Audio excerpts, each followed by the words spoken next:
How would your life and view of the world change if you knew that people were good? This is Humankind by Rutger Bregman. And I've decided for this year's reviews, this year's recommendations, I'm going to do less scripted stuff. Partly because it takes a little bit more time, but also because I feel like I should be recommending or reviewing them as if I were having a conversation, which I often do with just myself. So I thought I'd include you in listening to that. But this was quite an interesting book. I feel like it maybe didn't scratch the itch I thought it would. Most of the book talks about this kind of perception that most people have that most people aren't good. What do I mean by that? So you can maybe take the highest level of this, or perhaps the most prevalent that we see on the news and things like racism, for example. Like, we're good and other people are not. You take a step down from that, it might be you think of your own nationality. You know, we think of things like Blitz spirit. We feel like that's a very British thing. Other people don't have that. We're somehow special or good. And then even at like a smaller level to that, you know, I remember during the COVID pandemic, at the start of the COVID pandemic, you see other people that aren't following the rules, and you think, well, we're good, we're following the rules. Why aren't they? This perception that we are good, the people closest to me are good, but other people aren't.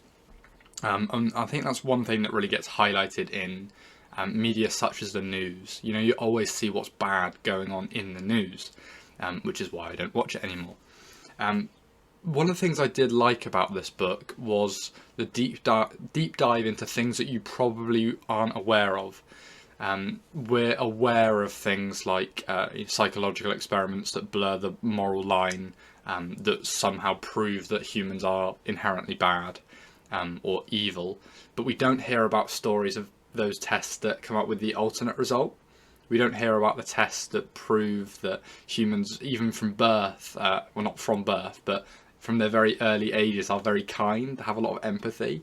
We don't hear those studies, so it's quite nice to have them highlighted in this book. One of the challenges I found about reading this was it felt very much like you were being led down one path just to be set up.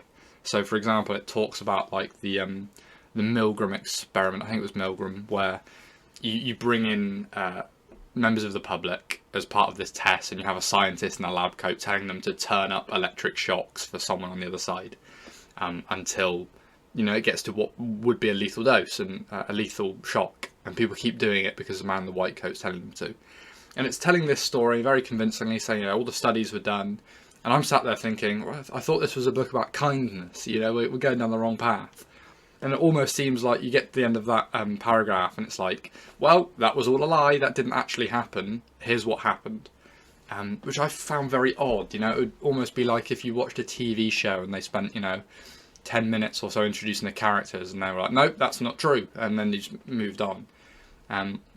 So I wonder if there was a way it could have been more intertwined rather than saying like this and this, which was, I felt like a bit of a challenge. And there were some times as well, I don't have any specific examples, where it felt like the stats were being like, maybe not tweaked, but just like viewed from a different way, like 60% of people that did this, rather than like, I want the whole total so I can work out my own mind.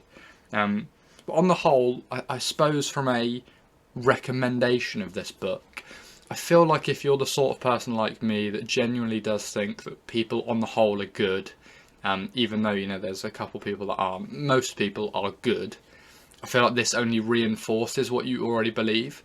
This just clarifies, yep, okay, things are pretty good, and gives you that feeling at least that I need to be good as well, and I continue to do good things, I hope.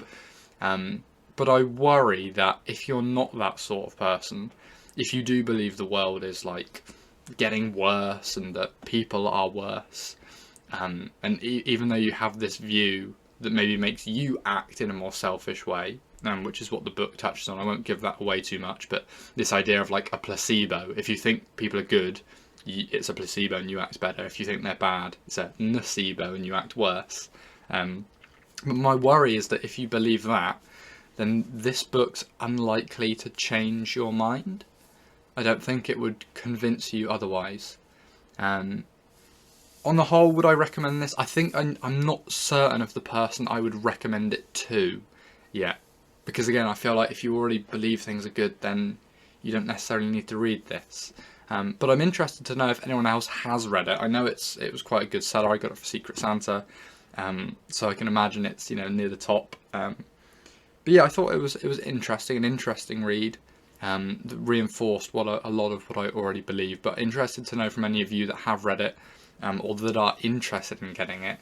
Firstly, why is it you're interested in getting it? What is it you'd like to learn? And if you have read it, what did you think of it as well? So that is Humankind, A Hopeful History by Rutger Bregman.